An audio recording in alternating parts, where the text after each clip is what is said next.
Office of the Medical Examiner, Beatsville. Dr. Jack Hadman is speaking. How can I help you? Good evening, this is Kate Brooks. I'm not sure if you remember me. A few weeks ago, we talked about an article I'm working on. It's about your wife. I dropped by last Friday to speak to you, but you weren't working at the time. I asked the security guard to pass on a note for me. I would like us to discuss the topic of... I thought I had made it painfully obvious. For the last time. No! Please don't call me again and stop inquiring about my wife. Damn journalists.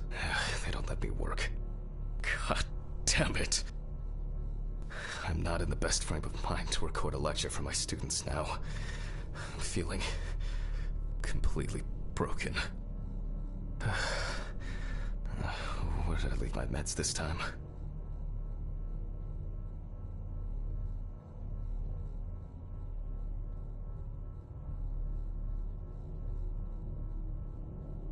Stephen didn't clean up after himself again.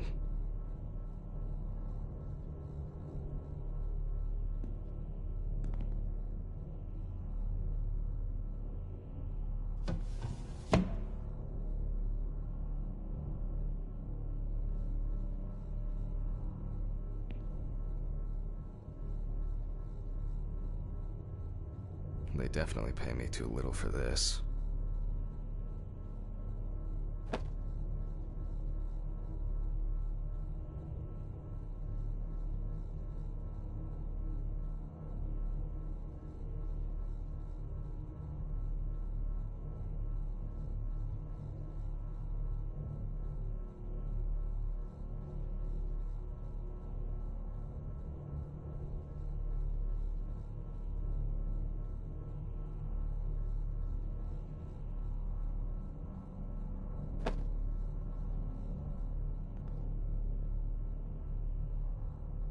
Not very comfortable, but suitable for night shifts.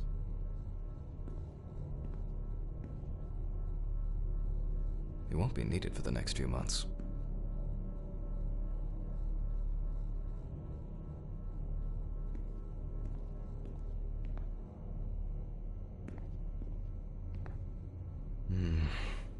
Another kidnapping this month.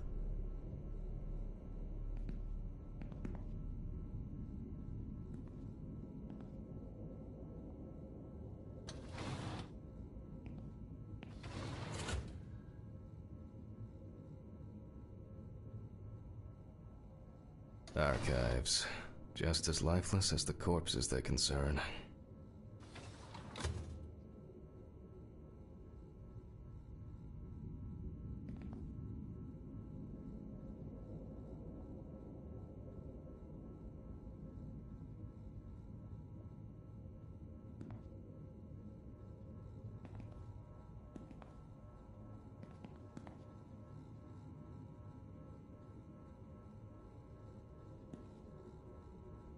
I guess it was in another life.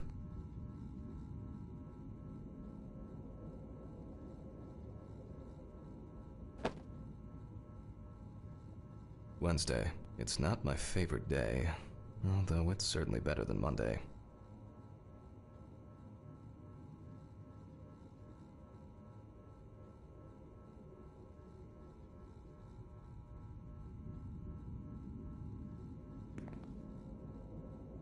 Awful. It would be good to finally repair the coffee machine.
Medical University diploma.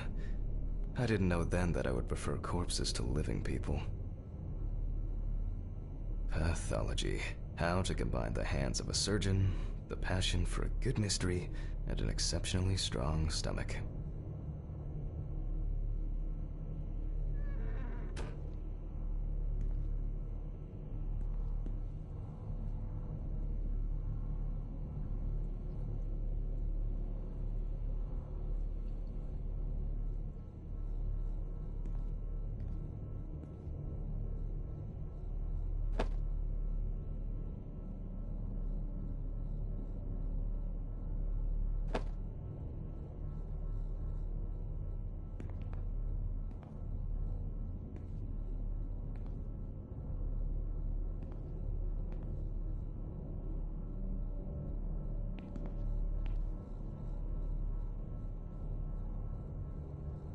It won't be needed for the next few months.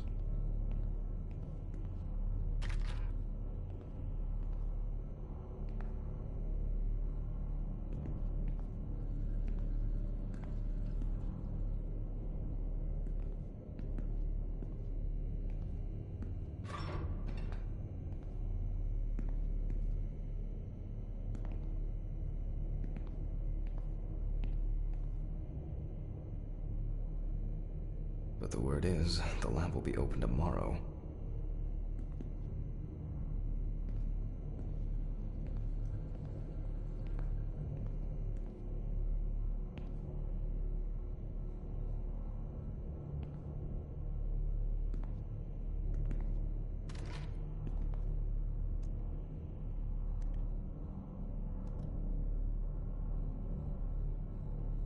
I don't see any need to mess with the electrics. They are flaky enough as it is. I don't see any need to mess with the electrics. They are flaky enough as it is.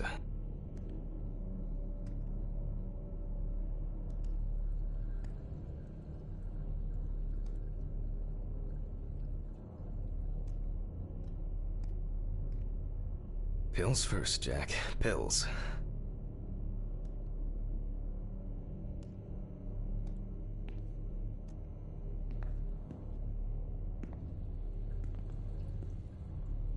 Let's hope I'm not caught short this evening.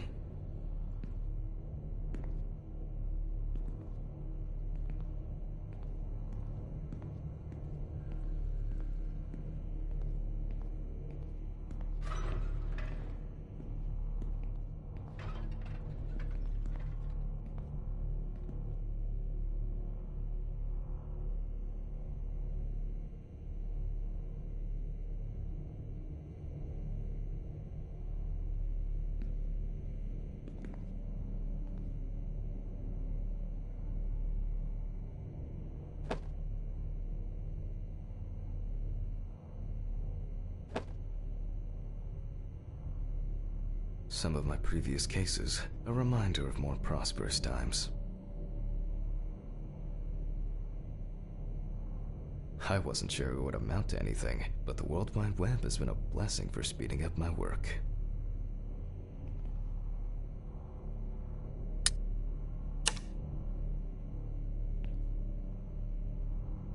Seems to be set up and ready to go.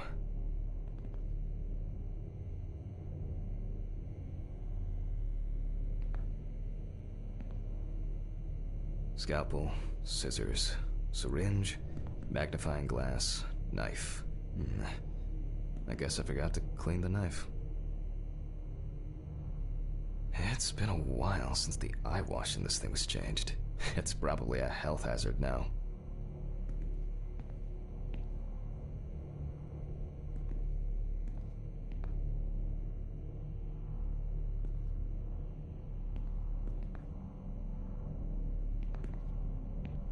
I need to fetch the camera.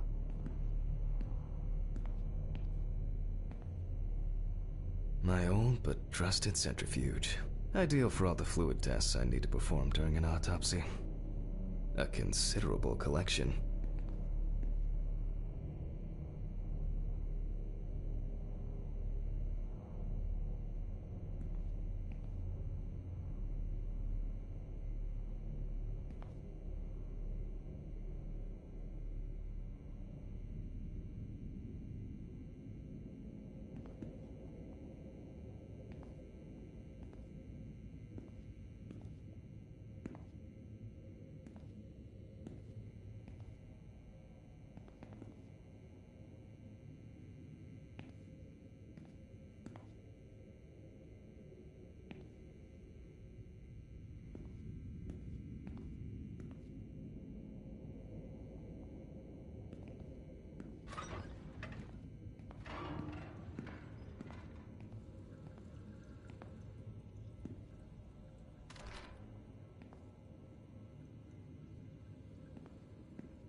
Only useful when I need to clear leaves from the gutters. But why in the bathroom? Only useful when I need to clear leaves from the gutters. But why in the bathroom?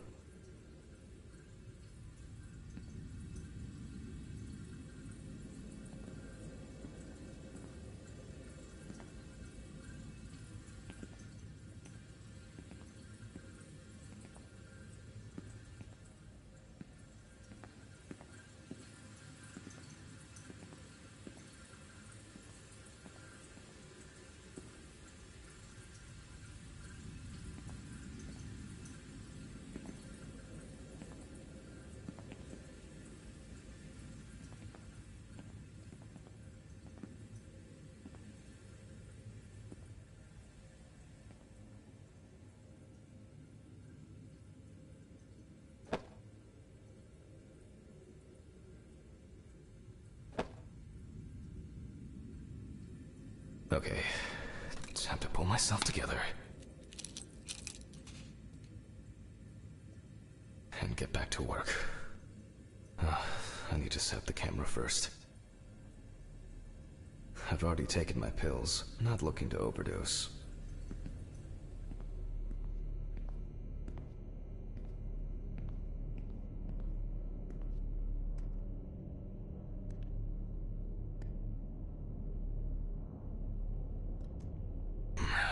Now remember, Jack, don't forget to hit the record button this time.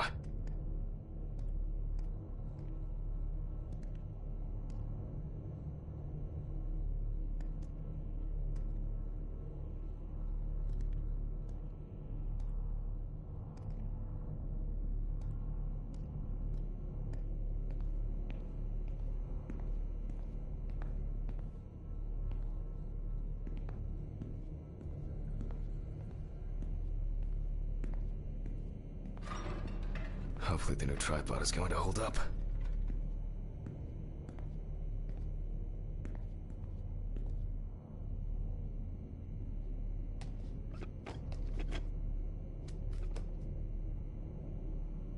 Now, I just have to get everything in frame.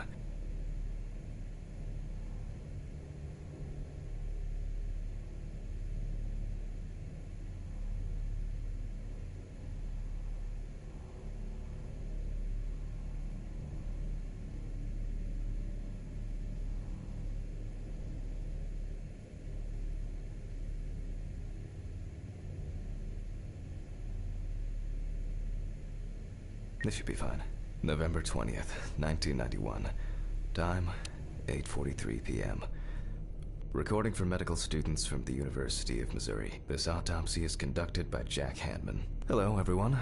Welcome to the autopsy room. Today, you will have the dubious pleasure of following a full autopsy, step by step. For those of you who have already performed your first autopsy, this will refresh your basic knowledge. In turn, for those whose knowledge is only theoretical, I advise not to watch this after a meal.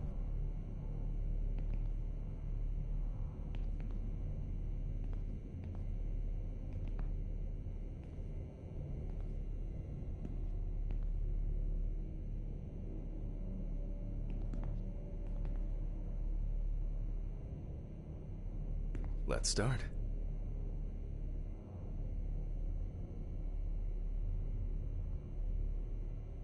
Always wear an apron, mask, and gloves. Goggles are a must when the job is splashy. And in case of sharp accidents, it's worth having disinfectants at hand. It's true that you won't get ptomaine poisoning straight away, but if your liver or kidney aren't doing well, you may end up with diarrhea. The cadaver is placed on its back on the autopsy table. The pathologist stands on the right of the deceased. Make sure that all the necessary tools are always at hand so that you don't have to run around looking for something, like I do all the time. In the process of revealing and securing forensic evidence, it is difficult not to interfere with the original condition of the deceased. Written and photographic documentation plays a vital role throughout the entire examination process. During your research, be patient, inquisitive, but above all, attentive to detail. Many injuries are visible at first glance, but sometimes they can be covered for more interesting stories. And lastly, remember that nothing teaches you self-narration like working with the dead. So get used to that fact soon. Everyone will think you're talking to yourself.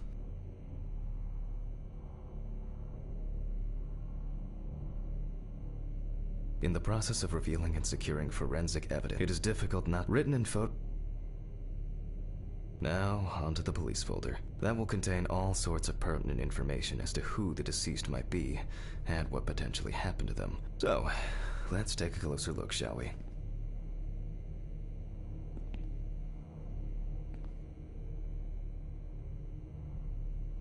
Scalpel, scissors, syringe, magnifying glass, knife.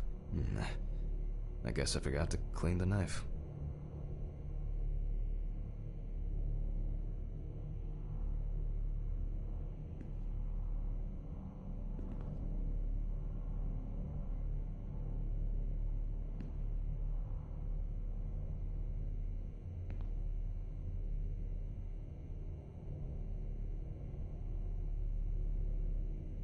I wasn't sure it would amount to anything, but the World Wide Web has been a blessing for speeding up my work.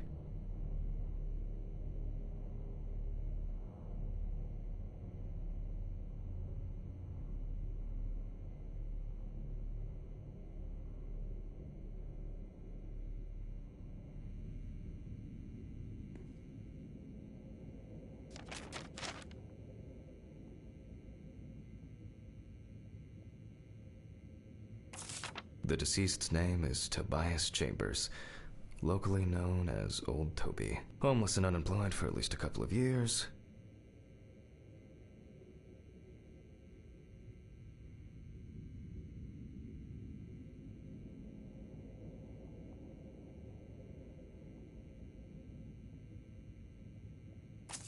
The deceased was found on the outskirts of a parking lot at a gas station, where he often begged and persistently offered drivers to wash their car windows.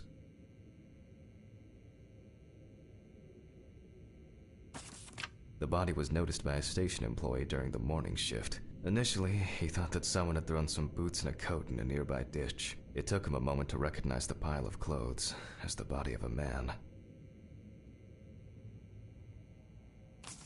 He worked most of his life at the local port dealing with unloaded cargo.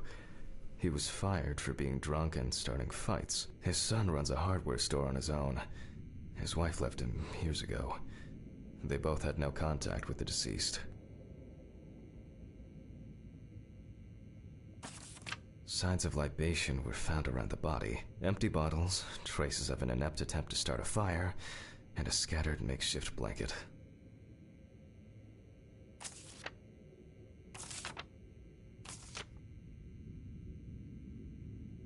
That's it.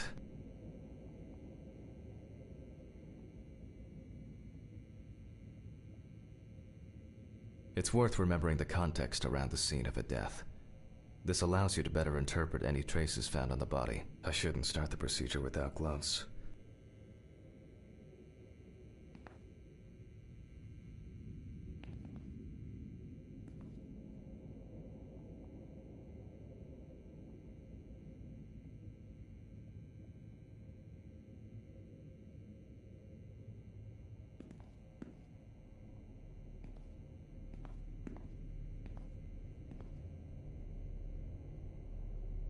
Now it's our turn to take some pictures for our files. If I can just remember where I left the camera. It's in here somewhere.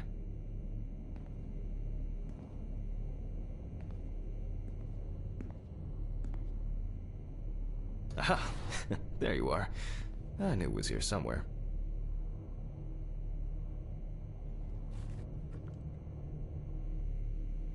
As I mentioned at the beginning, before we begin the internal examination, we need to document the cadaver and the condition it arrived in. We begin with a full body photo. Try and stick to the top-down rule, but this is not always possible. Let's keep in mind it's all about the legibility, not the perfect frame.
Voila! Now we move on to the next step, looking for traces. Take your time. Look at the corpse from different sides, from different angles, up close, and from a distance. You're looking for anything out of the ordinary. A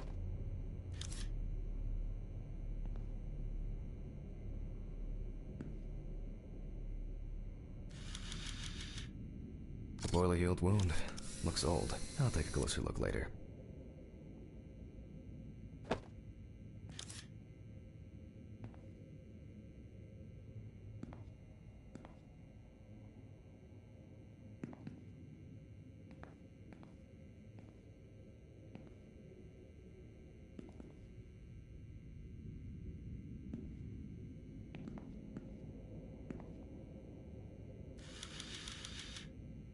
That's something interesting. It will be necessary to check whether this injury was severe enough to cause damage to the brain.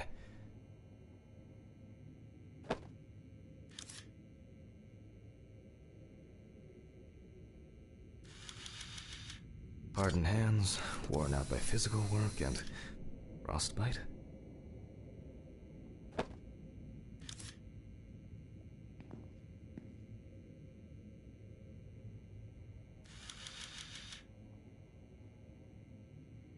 Some wounds in the feet and signs of frostbite, probably because the subject's shoes were too small.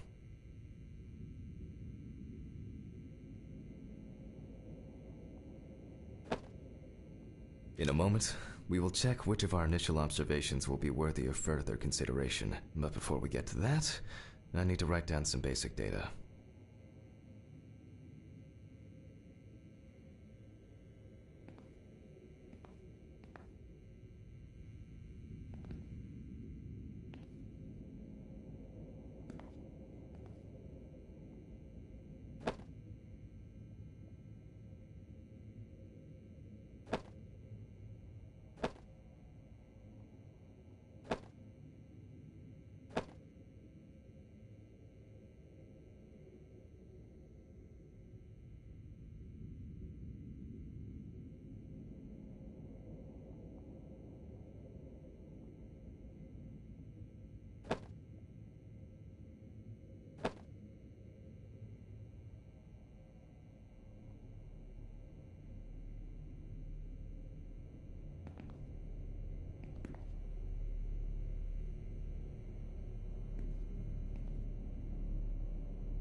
Scalpel, scissors, syringe, magnifying glass, knife.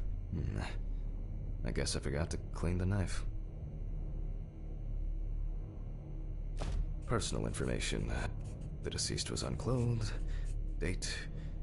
Okay, as you can see, I note everything down on previously prepared forms. Every pathologist must keep a detailed record of every step of the autopsy. This not only allows you to track the procedure, but also collates the results together, upon which you may back up your conclusions. So, enough of the boring prep. Let's begin by taking a closer look at the spots I photographed earlier.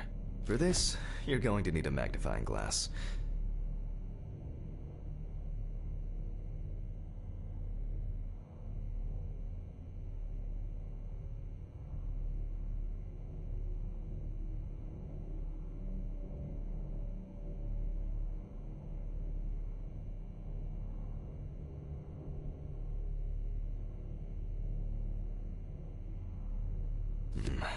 Which spot first? I can confirm the presence of ecchymosis on the deceased man's head. The appearance indicates the intravital nature of the wound. Add alcohol, which I can clearly smell, and this was an accident just waiting to happen.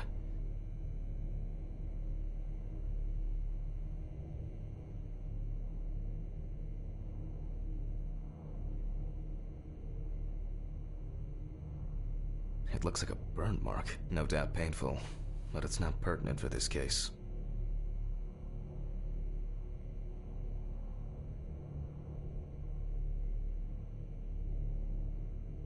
Here we can see frostbite on the fingertips. We can tell by the characteristic skin color.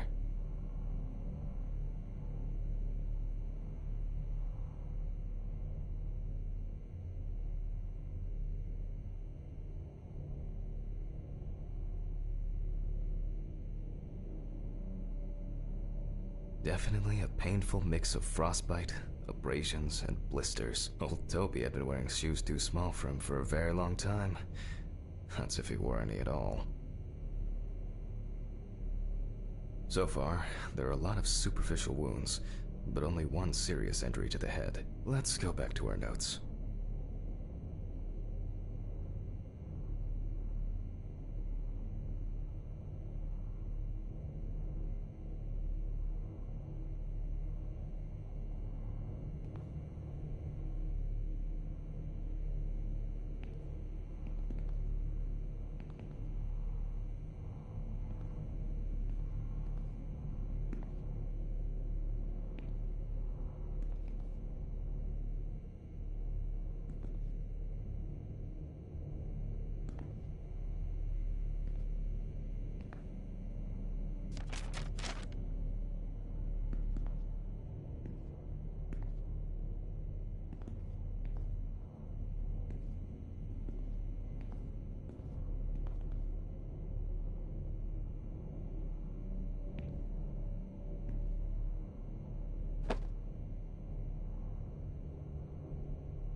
First, I mark the location of the injuries and make notes for each one. So...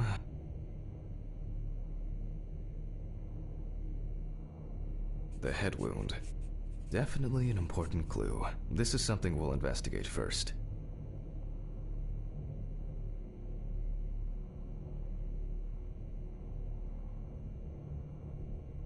We're not in frost season yet, but high humidity, wind, and the inability to warm up can also be causes of frostbite.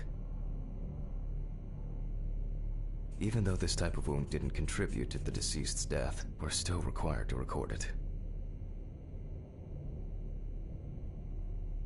If Toby's body was cold for a prolonged period, the frostbite could have resulted from the body's defense reaction. The safety of the internal organs is more important than fingers, nose, or ears. As you can see, we don't have much to go on. Let's write down what preliminary causes of death we can think of.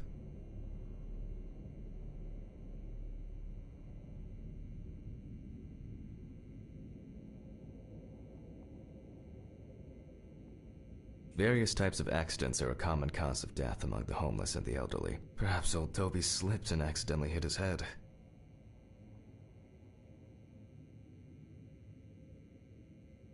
Considering the conditions in which he slept, his body may have become hypothermic. This is of no interest to us. The nights have been particularly nasty lately. We will check if there are any signs of freezing internally. Since the deceased clearly smelled of alcohol, I'll add alcohol poisoning to our list. We still have one thing left from the basics: rigor mortis.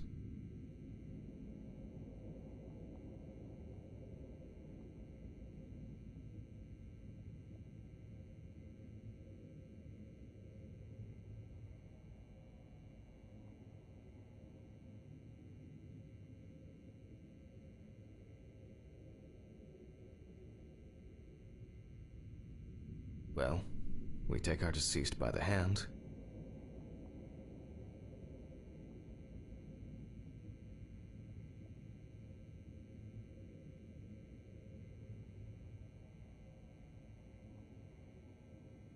Gradually re-raise it.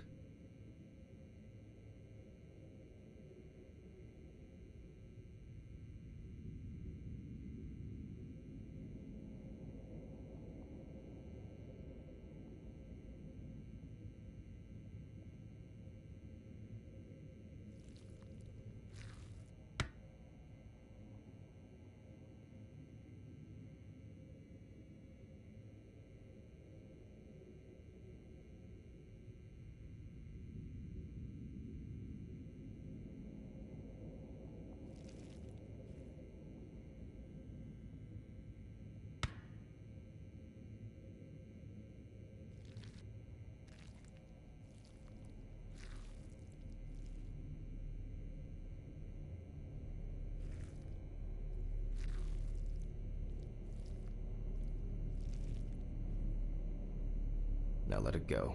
As you can see, the hand falls loose. What's the conclusion? Death must have occurred more than 72 hours ago. The police information appears correct.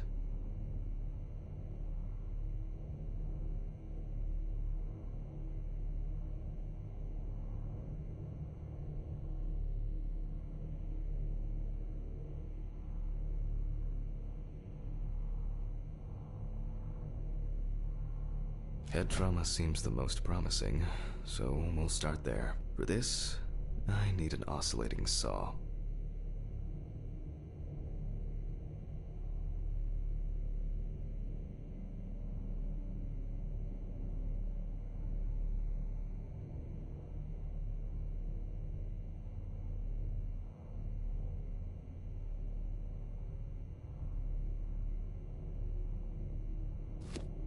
The cut is made from ear to ear.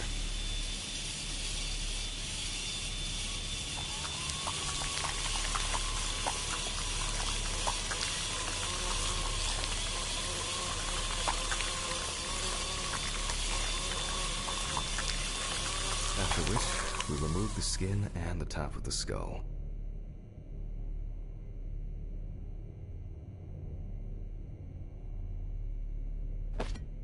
After the basic examination, we can see that the brain's cerebral gyri in both hemispheres are symmetric. The brain looks good. Let's take a cross-section.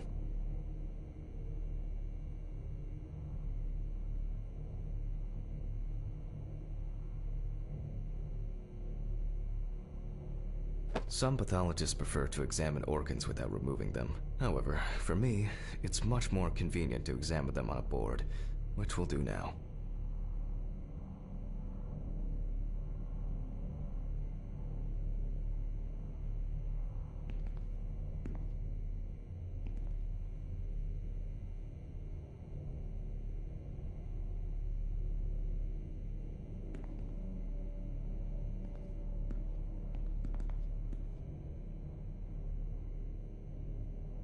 Holding a long, narrow blade knife in the dominant hand, we slowly cut the cranial nerves on both sides, all the time pulling the brain towards us.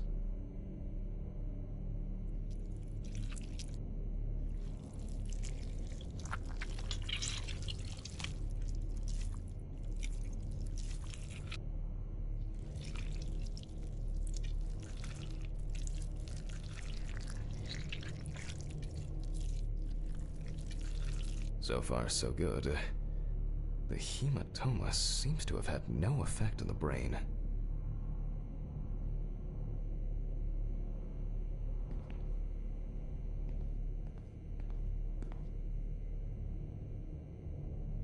We can rule the fatal accident out as well.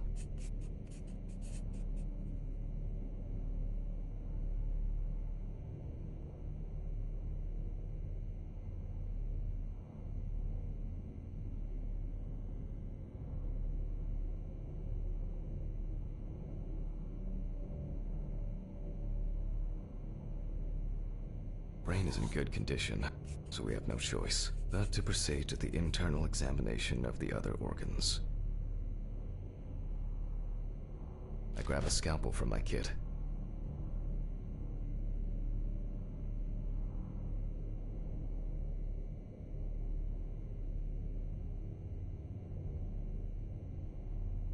The incision should be in the shape of a letter Y. We use a deep cut to reach all the way to the ribs and to penetrate the abdominal wall.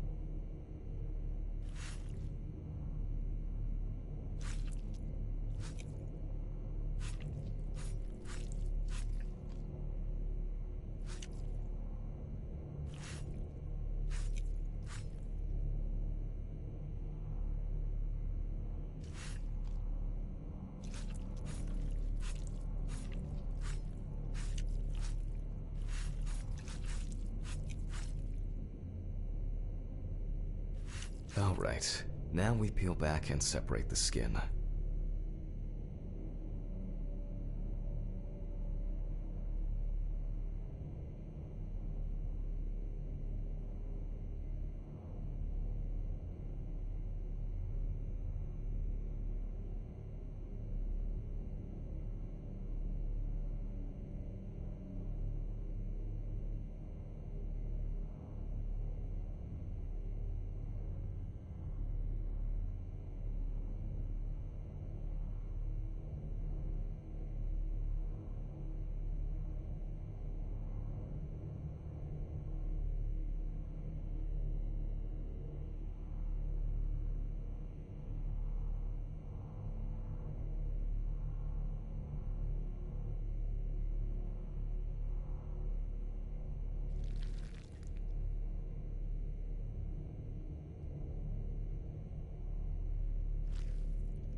Now, we need to remove the ribs. We'll need the loppers for this.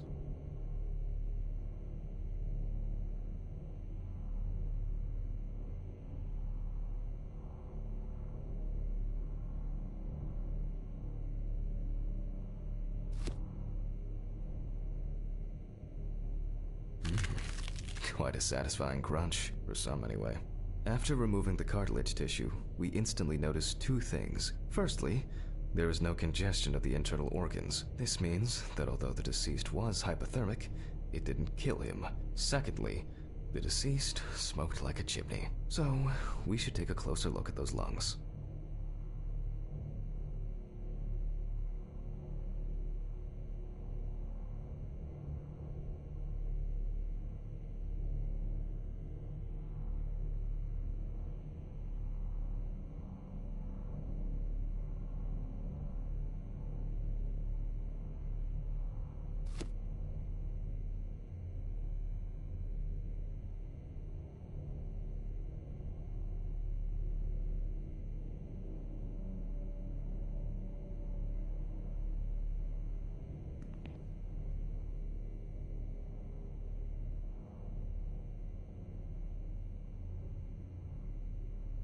We can see widespread black and tarry deposits caused by smoking cigarettes. Despite the tragic condition of the lungs, they are not the cause of death. Alice smoked too. It didn't kill her, but... what was I talking about? Lungs. Yes. Advanced inflammation.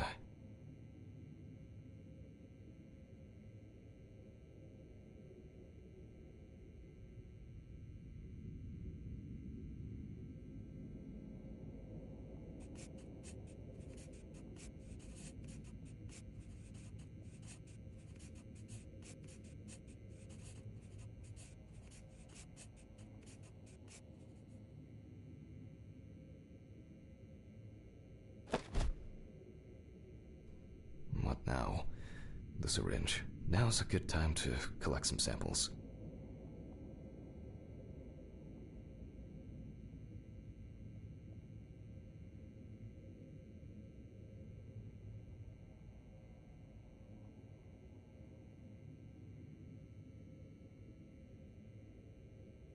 Specifically 3. From the eye, the heart, and the bladder. I'm interested to see the concentration of alcohol in the body.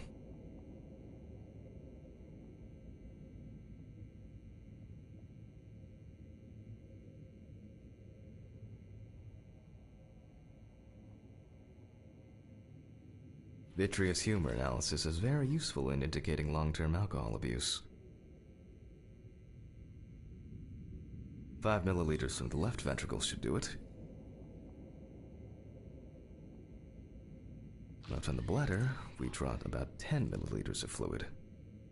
Now we take our samples to the centrifuge, but before I do that, I need to find my notebook. My dyscalculia means that I always double-check the settings.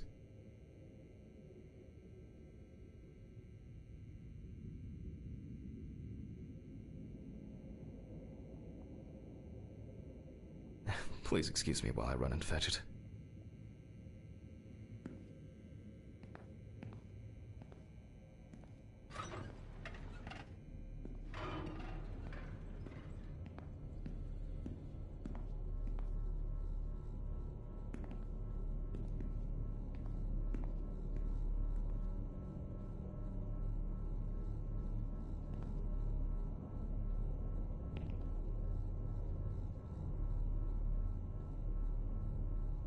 Stephen didn't clean up after himself again.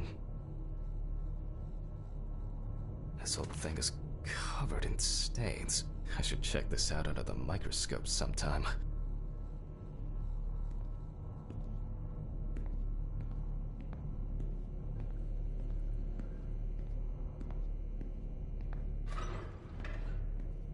Let's get back to the examination.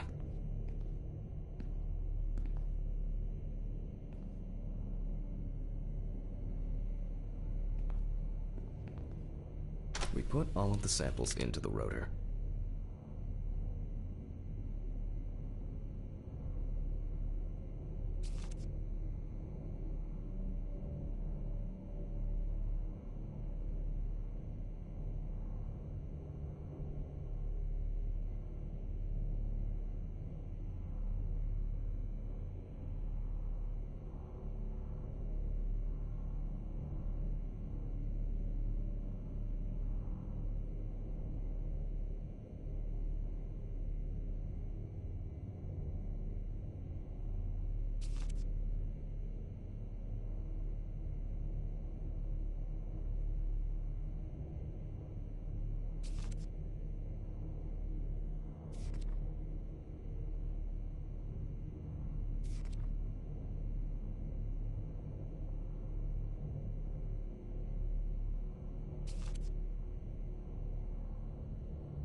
Now, we set the appropriate time and speed.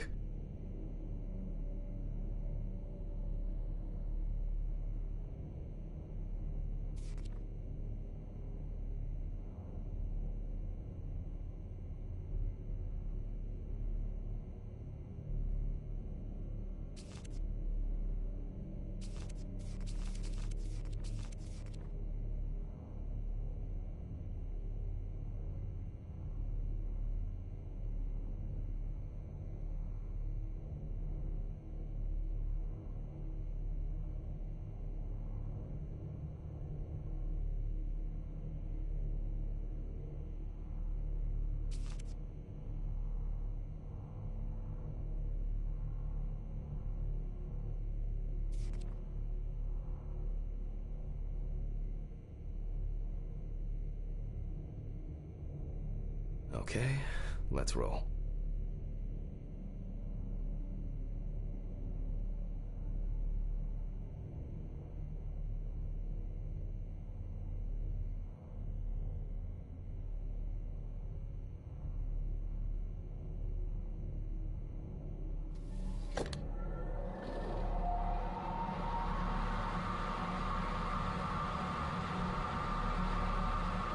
Oh shit, the fuses again.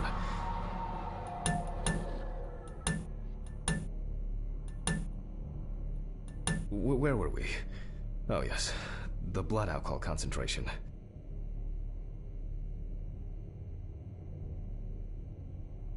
Let's see what we've got here. Everything's separated as it should.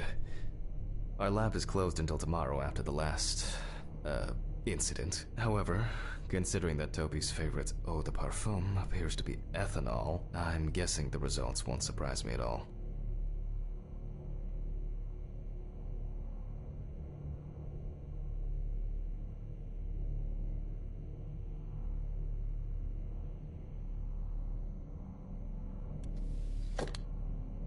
Let's go further.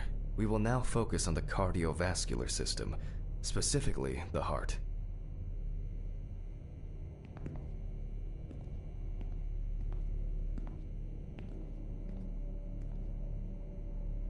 We remove the organ and examine it closely.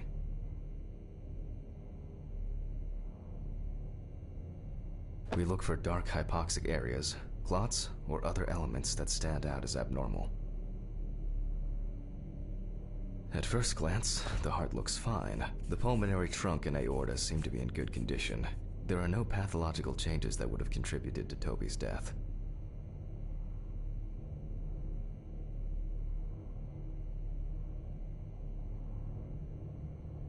Now let's take a closer look at the stomach.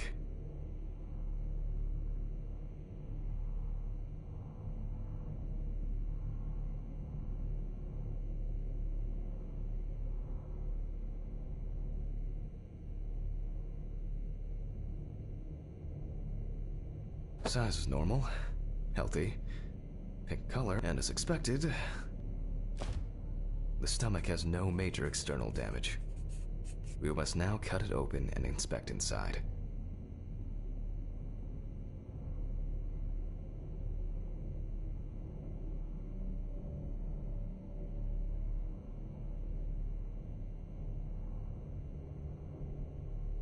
We will do it carefully so that its contents do not spill out.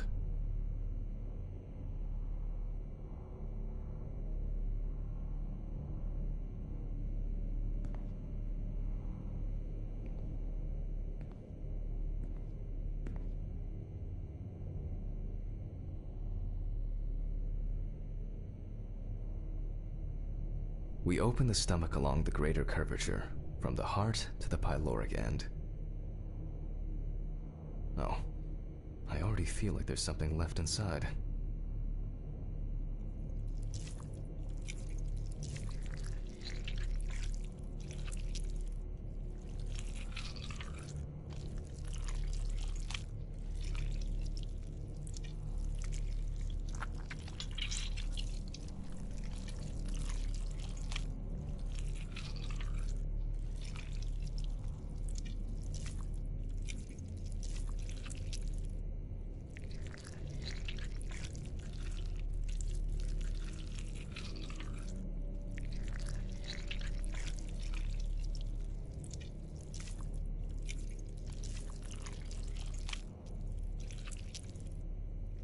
Okay, large amount of gas, small amounts of yellow, grayish food content, resembling some kind of meat. Either our deceased hadn't eaten in days, or the bulk of his stomach had already found a way out. Looks like I'll have to find the missing contents.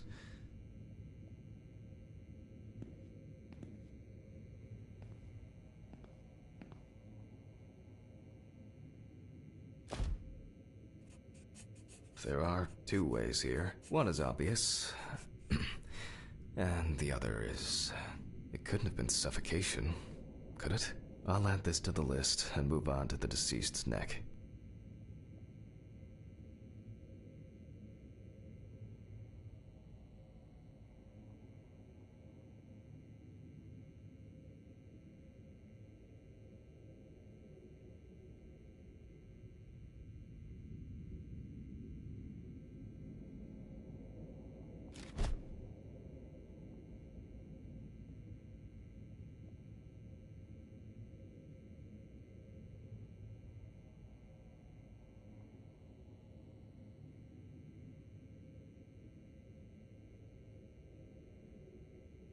At first glance, the trachea looks normal. Same result as with the stomach. The external inspection doesn't tell us anything. This time we'll cut on a tray. While cutting such a small organ as the trachea, we must make a precise incision.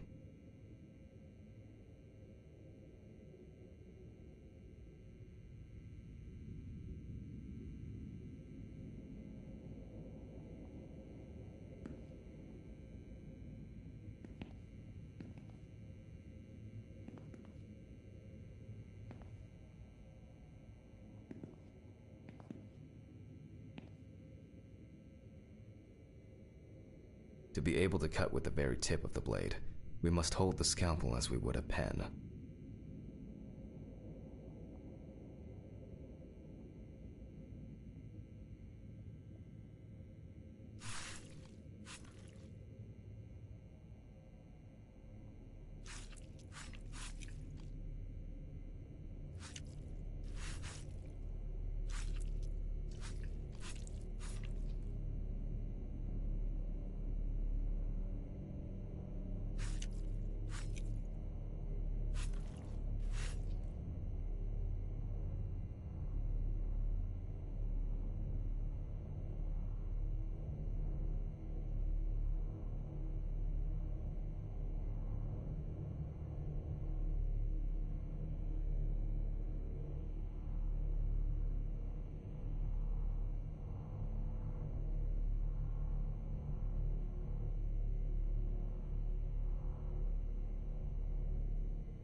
And after careful examination and deduction, we've got it. A clogged trachea. It's time to summarize the whole thing.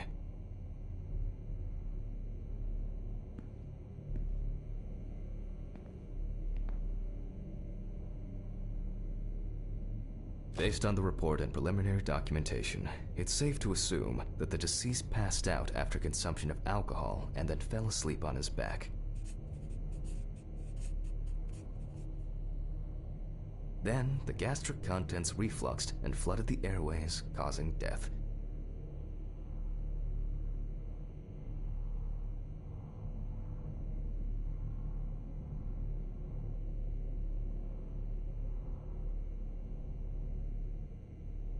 That's why we don't forget about the recovery position at dorm parties.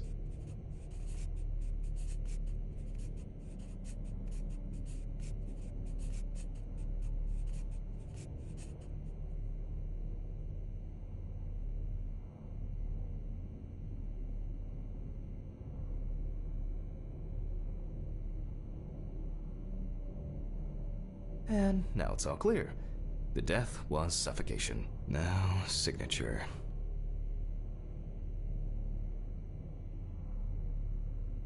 The mystery is solved. But for us, this is not the end. First, the dead body needs to be cleaned up.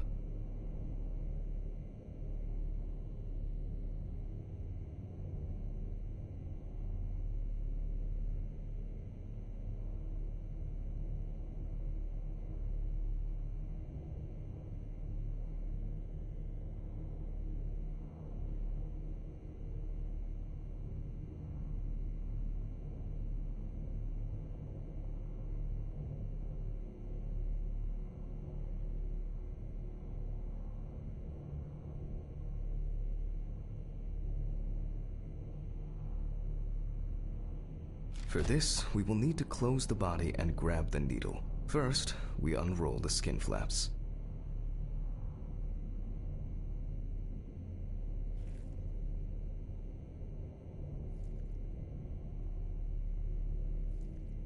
And then, we sew the deceased back up.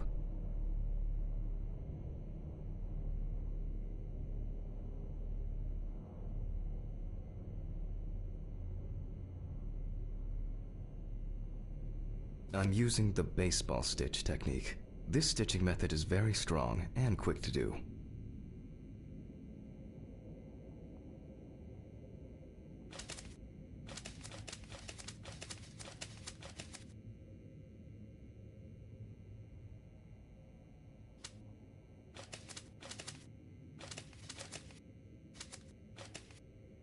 Beautiful.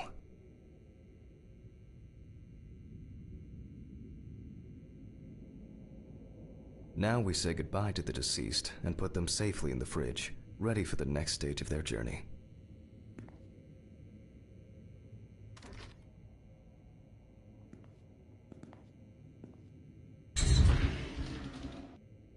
God, I'm tired.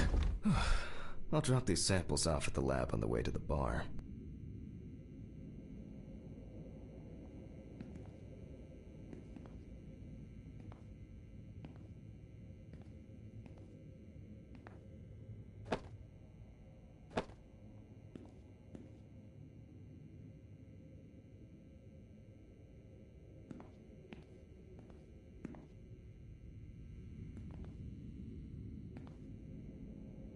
My old but trusted centrifuge.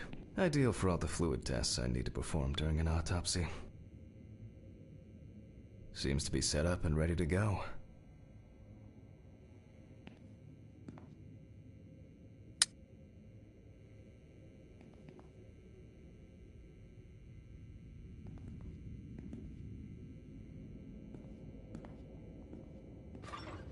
I'll call Steven. I don't feel like drinking alone today.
Forgive me.